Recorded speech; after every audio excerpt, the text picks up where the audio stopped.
আসসালামু আলাইকুম রহমতুল্লাহ। প্রিয় বন্ধুগণ, এই বাংলাদেশে একটা বকরি ছাগলের 3 নাম্বার বাচ্চা আছে। আসলে তাদেরকে নিয়ে কথা বলতে চাই না, কিন্তু না বললেও নয়। ও মুখ দিয়ে যা আসতেছে তাই বলতেছে, যখন খুশি যা খুশি তাই বলতেছে, উল্টা পাল্টা। আপনারা তারা ভালো করে চিনেন যে বকরি ছাগলের 3 নাম্বার বাচ্চা হলো পচা আম তারেক, পচা আম ব্যবসায়ী। যে আম তারেক কিছুদিন আগে খুব ব্যাপক পরিমাণে ভারতীয় পণ্য বয়কট, ভারত আমাদের শত্রু, ভারত আমাদের এই সেই হাবিজাবি সব কিছু বলছে।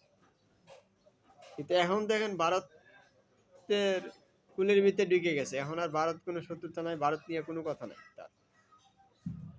কারণ ভারতের থেকে ওই পকেটে মাল ঢুকছে। এখন ভারত তার কাছে খুব ভালো। কয়েকদিন বিএনপির পেদানি দিছিল, এখন বিএনপি তখন ভালো ছিল না। এখন আবার বিএনপি একটু মাল দিছে পকেটে, একটু সিটমিট দেওয়ার আশ্বাস দিছে। হ্যাঁ, এখন বিএনপি খুব ভালো। তো এই সমস্ত দালাল গোলালু যেগুলো আছে না, ভারতের চর হিসেবে যে কাজ করে, ভারতীয় দালাল, আওয়ামী লীগের দালালি, ভারতের দালালি, সব কিছুই করছে কম বেশি। কম করে না। এগুলো হলো আপনার পচা কীট পতঙ্গ আছে না এক প্রকার, এগুলো যেদিকে যায় সেদিকে খালি জীবাণু ছড়ায়। ঠিক ওই তেলাপোকা তারেক ওর নাম। তেলাপোকা যেদিকে যায় সেদিকে খালি জীবাণু ছড়ায়, ক্ষতি করে।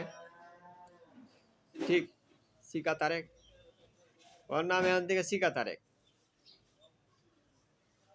ওরে সবাই ওরে সিকা তারেক তারেক বলে ডাকবেন, কারণ ওইলো সব জায়গায় দুর্গন্ধ ছড়ায়। ওর মধ্যে ভালো কোনো কিছু নাই। ওই তারেকের নাম এখান থেকে সিকা তারেক, তেলাপোকা তারেক ওর নাম।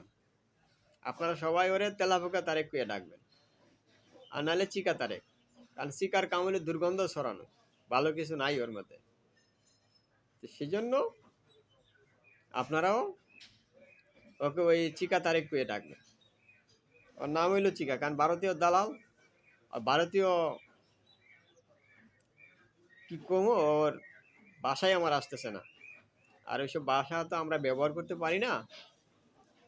তো এই সমস্ত ওই দালালদের বিরুদ্ধে আপনারা অবস্থান নেন, ওদেরকে থুতু দেন, নাইলে ওরা ভালো হবে না। আর ওরে ভালো হবে না, কারণ ওর মাথা ড্যামেজ হয়ে গেছে পুরোটাই। ওর পুরো মাথাটাই ড্যামেজ হয়ে গেছে। সেজন্য এই সমস্ত তারেক ওদের কথা কানে নিবেন না, ওদেরকে থুতু দিয়ে বয়কট করুন। আসসালামু আলাইকুম।